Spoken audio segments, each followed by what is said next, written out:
चार प्रकारचे मित्र असतात. एक बेरोजगार असते, एक घरच्यांच्या जीवावर असते, एक कंपनीत फर्स्ट सेकंड थर्ड करून आयुष्याला वैतागून गेलेला असते, आणि एक असते सर्व गुण संपन्न.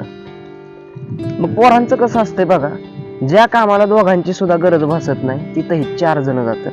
का तर एकमेकांशिवाय पान हलत नसते. मग गाडी एकाची, पेट्रोल एकाचं, खायला पैसे एकाचे, आणि एक फक्त खायला असते. त्याला आपण भांडगुळ म्हणतो. सगळ्या संधीचं सोनं करून घेत असते. जोवर आयुष्यात मित्र आहेत ना, तोवर आपला तो सुवर्ण काळ असतो. मित्र सुखदुःखात असतात, मित्र अडीअडचणींमध्ये असतात. नंतर जो तो ज्याच्या त्याच्या आयुष्यात व्यस्त होतो, त्यानंतर भेटणं बोलणं कधीतरी होत असतं. त्यामुळे मित्र नावाची गोष्ट आहे तोवर वाचून घ्या, तिला जगून घ्या.